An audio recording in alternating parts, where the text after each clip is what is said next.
everyone. Welcome to another episode of Relative Pitch. We hope you all have been well. We hope you enjoyed that episode last week with Dr. Moore. It was amazing having her on. She was just a gem. And if you haven't checked that episode out, I'll make sure to go check that out. How's everyone been doing? Because we know that there are a lot of planets in retrograde right now, right? Mercury's in retrograde. There's a lot of the day before recording this was the equinox. Why are you doing this? Well, just why are you doing this? Lauren, why are you doing this? Michael, it has to be said because listen, it really don't. All I have learned is that when these retrogrades happen, when these equinoxes happen, stay at home. Do not go out. Because when you do, that is when things happen. I really took myself home. I cooked. I went to the gym. I was fine. Everyone else who went out. It's reported she cooked for the first time in 3 months. What'd you say? 3 years. 3 years, really. Listen. So, anyways, I feel like, hold on. I feel like Lauren's trying to throw us under the bus. She really is.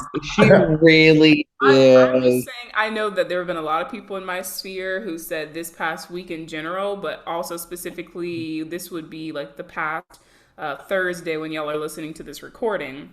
But it just has been kind of rough, and there's just some days where you cannot explain. Like, there's just this thing happens, then that thing happens, then that thing happens. But listen, y'all get y'all oil, y'all sage, shake it out, y'all. It's okay. And listen, just don't go to work. If you having a bad day, if you start off wrong, just stay at home. Just cut it.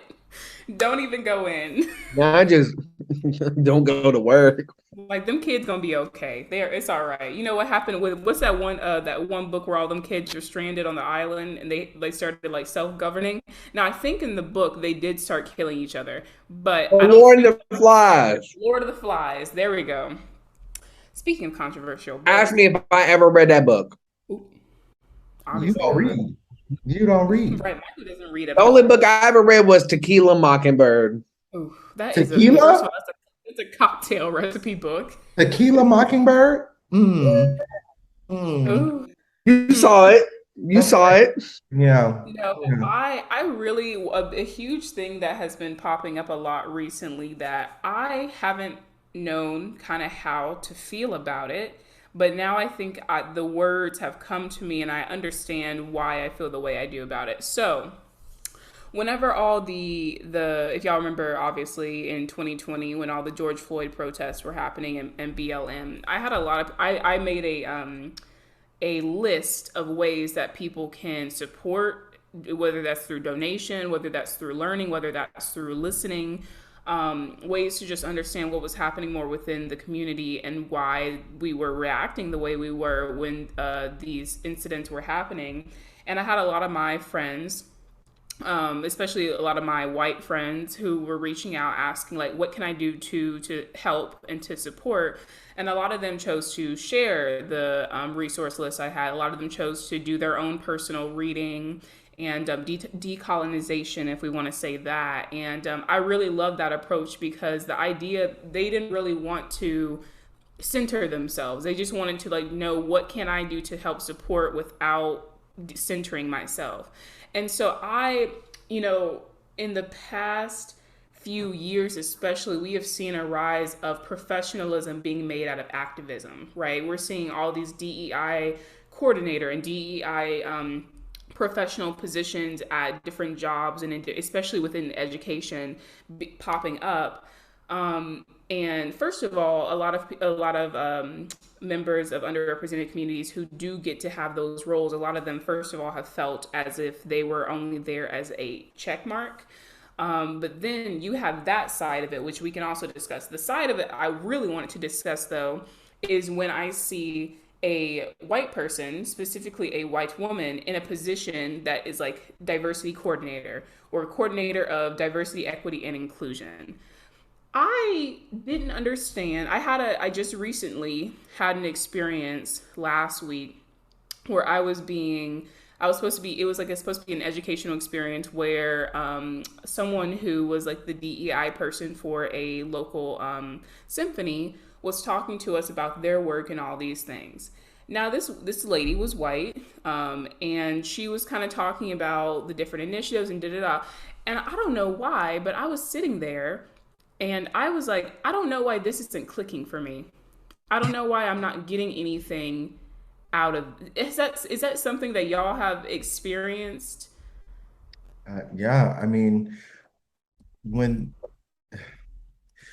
so next week in one of my graduate classes, my graduate seminar is going to be um, the diversity talk. And I promise you, if someone comes into this room and they are less melanated than moi, it's going to be real, it's going to be a problem. And because this has happened before. Like, you're sitting here telling me, oh my gosh, Black people feel this way. Latinos feel this way. Blah, blah, blah. Everybody feels this way. How the hell do you know that? Did you read that somewhere? Did did you ask somebody? But even if you did the bare minimum of that, why are you speaking on it? Like we want people to be supportive. Great. We did not ask for you to be the voice, the MLK, if you will. Mm-mm.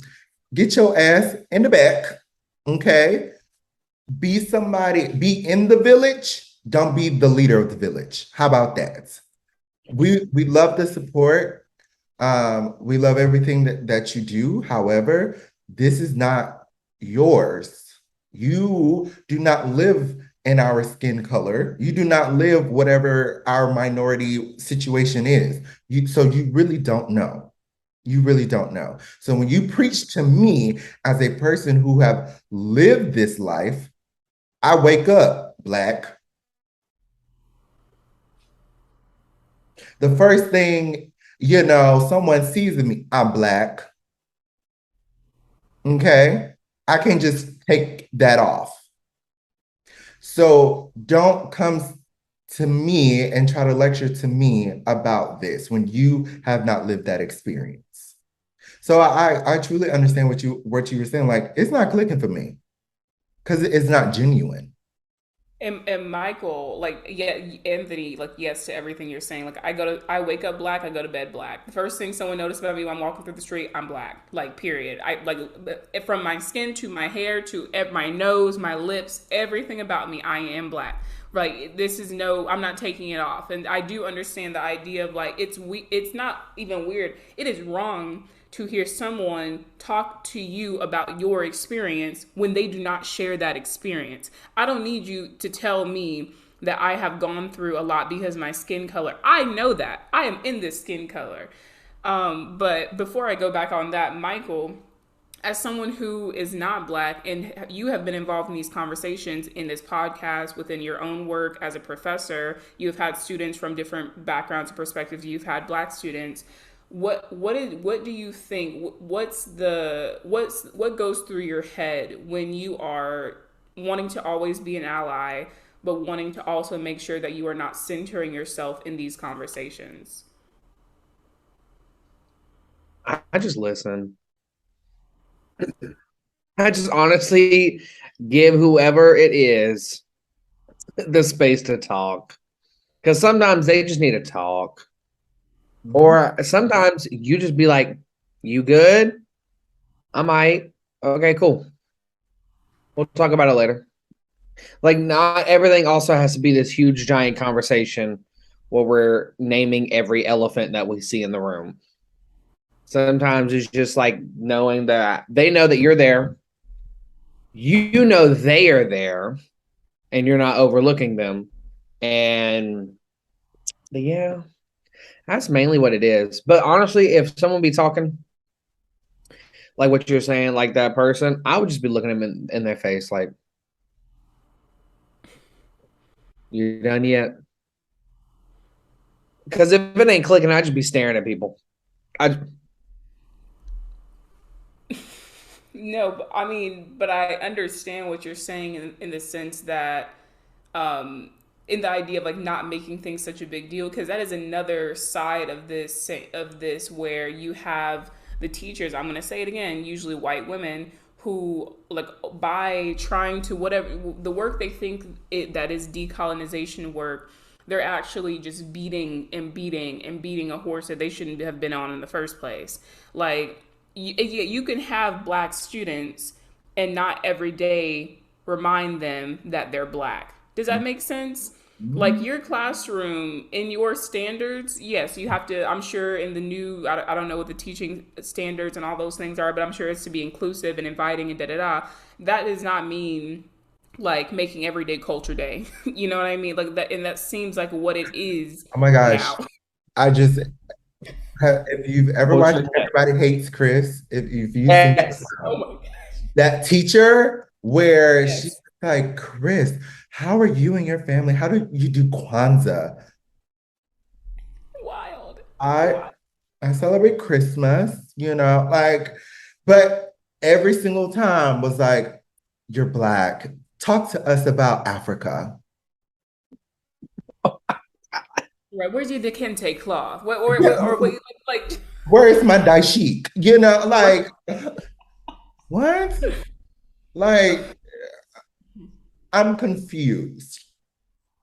But I'm actually tell you this, that person, and if you are that person or you know a person like that, they are truly the ones that are doing the most damage. Literally, like they are the racist ones.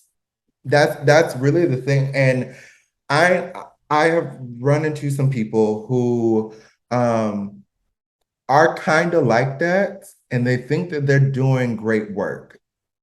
They think that they're doing, I'm inclusive, I need to hear this Black experience. Um, but what's really doing, now you're isolating. hmm. You are now saying you are so different, and I need to put you on some type of pedestal, not pedestal, but like in your own over here. Oh, So yeah. that's that It's like separate but equal type of thing. Like you're over here. I'm still going to interact or whatever, but you're over here. And it's then that goes back to being what's the difference between that person and just an outright racist. Personally, I would rather be around the outright racist than the person Right over there. here who's doing, this gaslighting and all that, because that's the sneaky ones. That's usually the ones who actually have power and that really, oh look, I'm gonna be for you in your face, but then are the lawmakers that go and make these laws and are like, black people, no rights. Any person of color, no rights. All of that. So to me, the most dangerous individual of those two is definitely the one who is just gaslighting the whole time. Well, my thing is like I'm not gonna go up to like I know Lauren and Anthony. So I've like witnessed Lauren wash her hair and go through that process. So like when one of my students washes their hair, I see like, oh, you washed your hair last night. I'm not gonna go up to my student like, how'd you wash your hair? Did you use Oh my gosh, your hair changed. What? or like and say XXXXX that Lauren uses? Be like, do you use any of this stuff? And like, how was it? How long did it take? Did you put a little mask on it? Like, why would I do that when I didn't go up to X student and be like, how are you? How'd you wash your hair? Like, I'm not gonna ask every kid how they wash their hair. right. No, that's literally exactly it. Is that if you would not say that same exact thing to the other student in that like, then why are you saying it to this student? You know what I mean? Exactly. Mm-hmm. Mm-hmm. Exactly. Or like one of them, like one student, like one student came in with it was like I think a shirt's like, I'm black, I'm proud, I'm woke. And I was like, I really like that shirt. I really did like that shirt. And then like, I was like, those kind of things, you can compliment a shirt. And but Yeah. you don't have to break it down and be like, oh, what made you buy this shirt? Because I know that's what some teachers do. I said parents, teachers. That is what some teachers do. They'll be like, stop the whole thing. I love that shirt, but Oh yeah, why'd you buy on it? a whole, it's like they go out of their way just to be like, I am inclusive, I am a liberal, and I support you. No, these are the posts you'll see on Facebook of the picture of the kid in the shirt with their face blurred out, and it's like, today I woke up. Today my student came into my classroom wearing this shirt, and it really made me think, how can I be more inclusive in my class? In my class, no, but if this sounds familiar, and also if this sounds like something you have done in the past, Stop. maybe ask yourself why you have done that. Because to me, I will Why? always, when I see those pictures of you people and all your black students, and you have this whole, and I'm just, and I'm The three black students, You said how many? three. but even like, but my whole thing is there are teachers who specifically want to teach in schools that have a larger like minority population or majority minority population, right? And I'm so used now to seeing these posts of a white woman surrounded by her black students with a whole, what do they call it, like just a long, like a thesis on why it's important for them to, and like, and this is, I know the intention is to be positive and to be uplifting, but can't you just do that? Like, what, by sharing it, are you trying to get other people to do that? But really, the people who are going to be engaging with it in a positive way are either already doing those things or already think the way you're thinking. Like, so for me, the whole idea of, well, this could change, someone could see this and change someone's, no, I don't think so. I think we're at the point now where people know how to be inclusive and how to be not racist. And if they're doing it, it is just an intentional like choice. They are intentionally doing it. The picture of you with your black students is not going to change them at all. At all. They will see it and move past it. As they should. Your Right, as they should. Leave it alone. the intention is not the function that it gives. So you intended for this to be like, oh, I'm doing something right. Look what I'm doing. But what it comes off is that, again, you are isolating. And when you only show your three black students or three minority students, and the rest of your class is just white, what that doesn't look good. It doesn't. Just like when you see on these when you go to like universities and you look at the pamphlets and you see a black girl, an Asian male, a Latino, whatever, those are your three only of color people. And you put them on a poster. Because when you actually go to this university, you will realize that It's they are milk. only three. Milk. So I know a university who did that Ooh, we all do. while I was attending. ooh, I was like, we all but do. the thing with that is what irritates me is that the person or people that are in charge, you know it's a problem. Oh, Because absolutely. you picked these people because they were the only one. So you know for a fact it's a problem. Anthony, do you remember? Actually, I think Michael, you were there for this too, but I'm going to go ahead and say it. There was a donor event that happened at one of our past institutions, the past institution, where I was like, wow, all the black people are here. And I literally just remember being like, wow, all the black people are here. Literally, every black. I I mean, no, it was no, like literally because I was I went too, and I'm telling you, I was finally outnumbered in that school of music for the first time.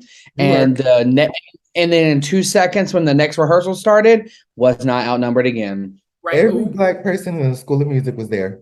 Literally. it Was was From summit. every voice major, instrumentalist, jazzer, all. musicology, uh, It was like, everybody. wow, I, this is a black space. This I is the said, I first ain't black never seen space. y'all before. Hold on.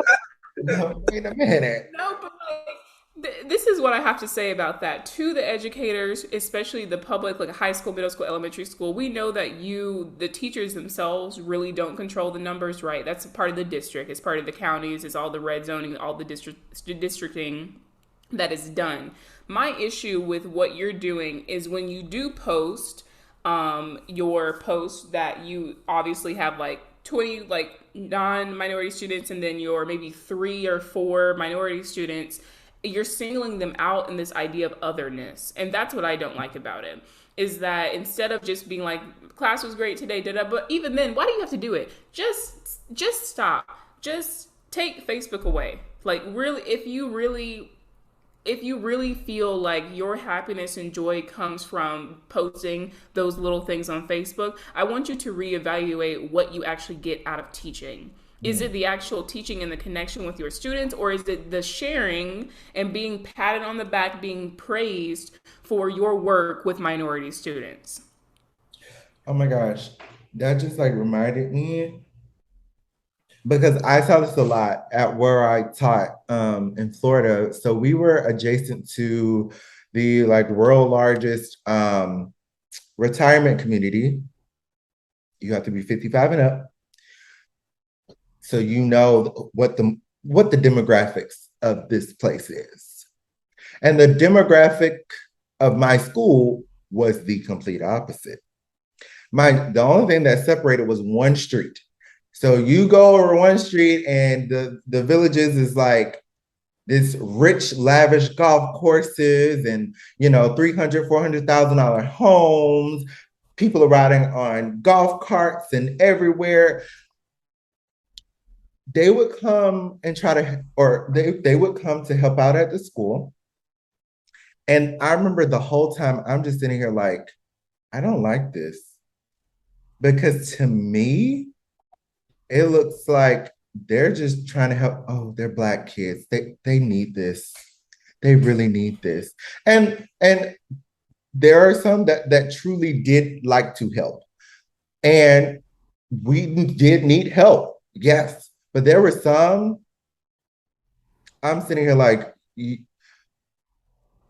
actually, I know for a fact because one of them actually said this like in my general area. It was like, these kids, they've been through so much. You know, we just here to help and da da da da da. And I'm like, do you want a damn Oscar? Do you want a Yes. Grammy? Do you want an Emmy? A Tony? Do you want a Pulitzer? For all of your help, you want a Presidential Medal of Freedom. Because the way you're making it sound is like, oh my gosh, you were just the second coming of Christ. I am helping these poor Black kids. Ah, girl, I don't. You're not doing what you really think you're doing. Well, here's my thing. If the argument for DEI being more accessible, being more diverse, being more equitable is this idea that that should be a normal, then why are people treating it as if it's going above and beyond? If being Charity, intentional and charity. yeah, that's exactly what I mean. If we really had this idea of you're just supposed to help the less fortunate just because, and that shouldn't have to be, you shouldn't have to post that you went and donated to Goodwill. You shouldn't have to post that you went and volunteered at a soup kitchen like this weekend. That should be something that you are already actively thinking about because you should, if you were saying that this is how you think, you should already always be constantly thinking about people less fortunate than you. That shouldn't be something that you're out posting about, Mm. right? That should just be a normal thing. So that's my thing when it comes to like when people go do these mission trips, and I can't believe we're still having these conversations after so long, I but hate going doing Yeah, like the mission trips pictures where it's like a white person surrounded by, they're on a knee, they have like a kid sitting in their lap, a black kid sitting on their lap and everything. And they're just like, this past like 3 months have been the most rewarding thing. I feel like I have been like you going there, first of all. I already know that you're going there just to get that picture. That's it. Mm, mm. That's it. Because you know they go and they help, but then afterwards they're going back to their luxury hotels. They're just sipping their cocktails. They have their feet up, kicked back. They're going to the spas, and they go out there maybe once a week to go actually interact with people in the village that they're living. Because they always say that I got to stay in a remote village in Kenya, and like I'm just like, first of all, the way they market, usually generally a lot of these mission trips are in Africa that they like to go to. They market it as if like they're it's huts Mm, still. mm-hmm. And I hate it. I really do hate it because then they do it in the idea that mission trips are usually centered in Christianity and all these things. I was like, child, Jesus didn't brag. I was like, Jesus just did. So if you're saying you're framing it around the idea of what being like Jesus is, no, it's not. Not at all. Um, to your point about, do you know that when people think of Africa, they still think it's all the countries in Africa are still living in huts and this and undeveloped. Have you seen like Nambia? Have you seen actually Kenya? Like, have you, there cities. There are cities in those countries, you know. Oh, I saw it on TikTok. This she was from a country in Africa, and she was making TikToks. One of the comments was, "Oh my gosh, how do y'all have Wi-Fi in the desert? How do you have a phone? Where is that?" And like, I loved it because she answered in like such a funny way. She was just like, I've seen I that. don't know, we had to kill a wildebeest and like, do this and da, da, da. It was like hilarious. It was hilarious. There was Go ahead. Sorry, go ahead. Go ahead. No, no, I was just saying there was one where they asked about like water and stuff like that, and they were like, so in the morning I go with my grandmother to the village, and we take the head baskets and we go, and I was like, Yes, y'all, it was. Yep, yep, yes. Be like ask stupid questions when get stupid answers, like be correct. real. Oh, where do you think, doll? Come on now.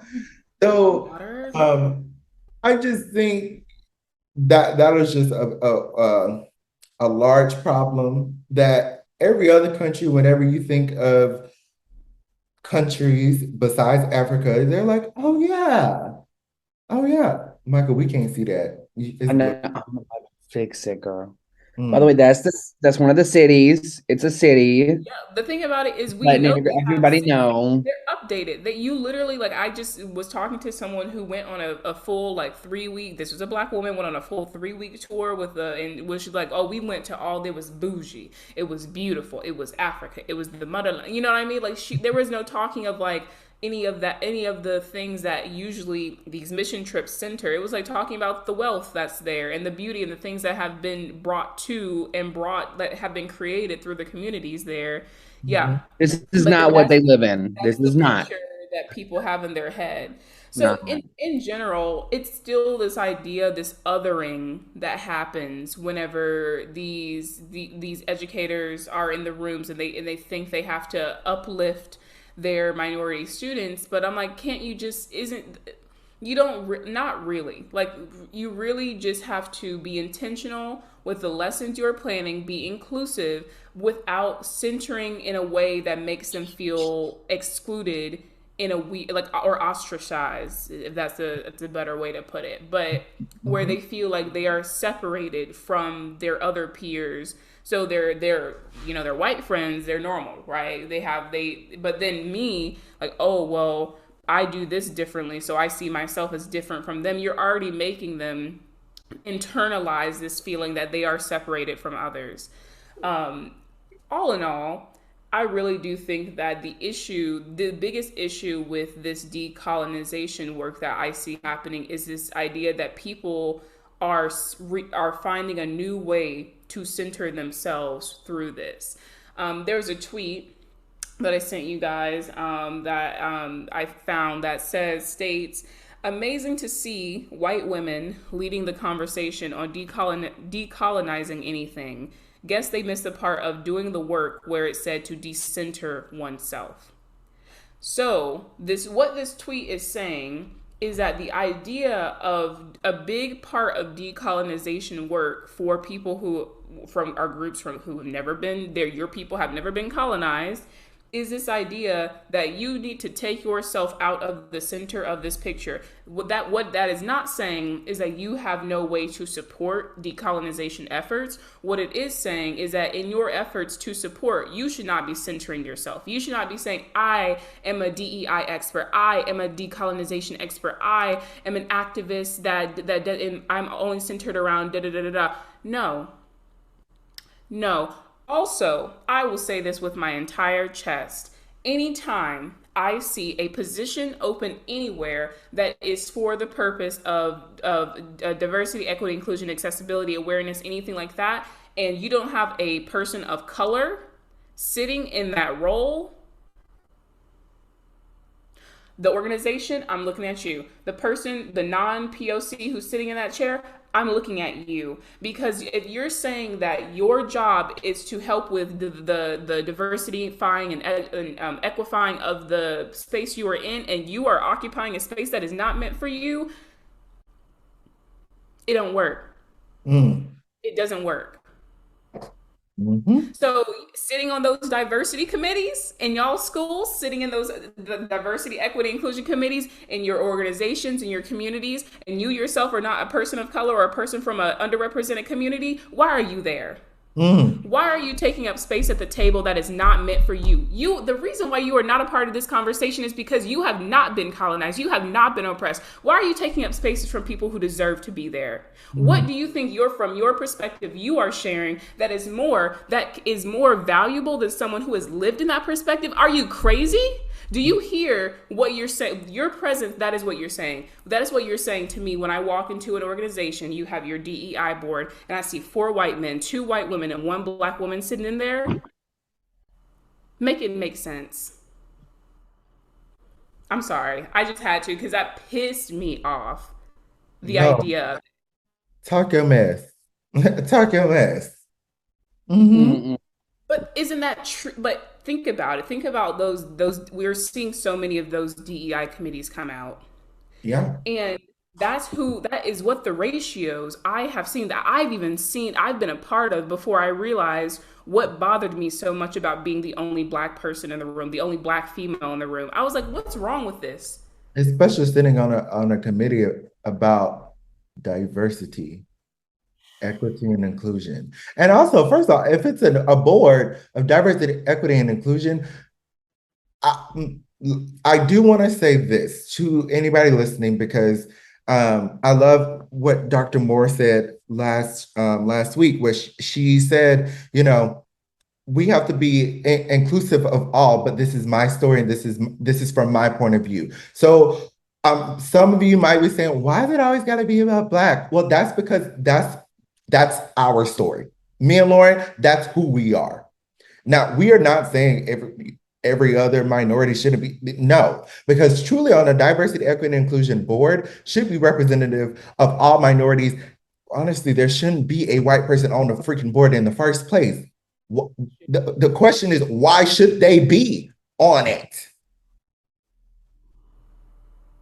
Why?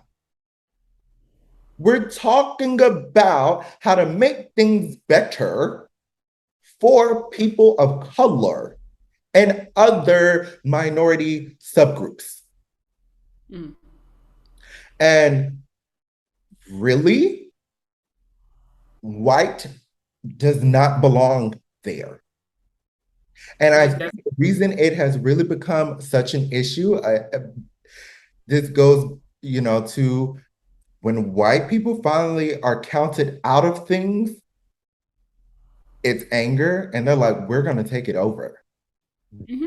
So now you've taken over this space that you're the cause of it. So how are you going to whoop my ass and then come back around and say, yeah, I whooped your ass. How you feel? You want to feel better I about want it? I want to lead the efforts in figuring out why we did that. Yeah, yeah.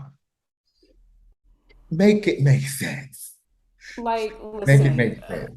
So truly, and on a DEI board, it needs to be representative. You need to have Black, you need to have Asian, you need to have Hispanic, you need to have indigenous, indigenous. indigenous, you need to have literally everybody. You need to have LGBTQ, you need to have women, you need to have everybody else. And if there is a white person on the board, they need to be on there as more of a person who is just sitting and observing the conversation. They And I'll even no say leading. Mhm. I'll say for because I've started trying to, as much as I can, it's hard, but trying to use the acronym Alana instead of BIPOC, because the only thing about POC is it has this idea of like you're like, well, what, who is that still? Alana is African, Latinx, Asian, Arab, Native American, right? So these are the groups of people who are in this underrepresented groups of people who we want to see represented in these. Whenever I hear diversity board, whenever DEI boards, accessibility board, all these things, I want to see that. I also want to see women. I want to see LGBTQ, non-binary, like trans, like bisexual. I want to see it all, because, and that's the whole thing, is like, here's my other thing, because there was a conversation I was hearing on Triloquy. Shout out Triloquy. I was listening to the gym. Is they were talking about this idea of the idea of white gay men not being a minority really anymore when it comes to our field. I will say that again. Gay white men are not a minority when it comes to our field. So we have composers. We can look at we are like, oh yeah, those are gay white men. We have our conductors, especially, who are like, yes, they are gay white men. So my whole thing is that we have plenty to see of that. We have plenty to be like, that is an example of that, because that is something that is a group that have been given a bigger platform more recently than other groups like Black females and queer composers, who are especially queer composers of color. So, this idea that groups, because this is what's happening, I am saying this for a reason. Groups are now going, okay, we can hire then a white male still, except for he's gay. And we did it. We did it. We won this DEI thing. We won it because we can say that he is gay. And that's all we really need. And while that may be one eensy step towards actual diversity, you could have gone further and you chose not to. Because if you were telling me that there was no like person of color, or there was no like woman on that search, whoever you did the search for, who was as qualified, if not more qualified than the person you chose, Mm, mm. it's just at this point it's just a lie. We have seen it. It is out of every instrument, all the fields, we have seen the greatest composers, conductors, instrumentalists, vocalists who have been queer, who have been people of color, who have not gotten opportunities that people who they are at the same level or better than have been given. Absolutely. Yes. So whenever, I mean, I hope to find myself in a position where I'm doing hiring to this level, and the results that my hiring is going to have isn't going to be seen at I it's going to be the complete opposite, hopefully, of what we have been seeing. I want to see more women. I want to see more Black people. I want to see more Arab people, Native American people. I want to see people who we have not seen centered and given the opportunities finally get the opportunity. Mm-hmm. It's not about the quality, it's about being given the opportunity. Amen to that. Amen to that. So I don't. It's. I mean, we've said a lot. I have very strong opinions of this because I see it with, especially within arts and admin. I see how people do hiring practices. I see orchestras who have diversity statements do opening night galas and opening night concerts that all of their conductors, their guest artists, and the composers of the pieces they're playing that night are all white men. Yet they have a full diversity statement that says they are committed to bringing non-traditional or bringing underrepresented composers, artists, performers to the stage. Yet that's not what they did. I'm over the diversity statements. I'm over the idea of we're doing this and we have this thing to say we're doing this and we're doing these initiatives through our education and community engagement departments, but then when it comes to your actual core symphonies, you are not actually doing that. It's just lip service. It is lip service. Child, so the good thing is that we are having these conversations, right? What I really want to encourage anyone who you're in hiring positions, you're on hiring boards or whatever, you have influence when it comes to hiring, you yourself sit on these committees. Depending on who you are, I want you to think about what your purpose of being in those spaces are. What are you doing when you have that power? Are you just there to say, oh, like, is it just a check on your resume? Is it just good to be like, oh, I'm on this board and it looks good for me? Or are you intentionally doing things to help better it? Is your presence there actually doing any of the real work? Because there was a whole article that came out, and I can't remember the name of the group, but it was a theater group whose entire board, they looked at their board and went, oh God, this is not at all, this does not reflect the DEI statements we've been putting out. This doesn't reflect the overall missions we have put out to serve. So they completely went and got a completely new board to actually represent what they were supposed to be doing.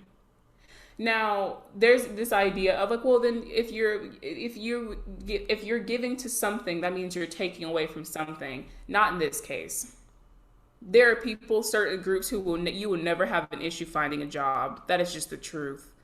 That is the truth. So these opportunities that are being made for underrepresented groups, don't take that away from them. Don't take that away from them. And don't see that as a loss for yourself as well. This is the decentering part of it. That's all I gotta say. On that note,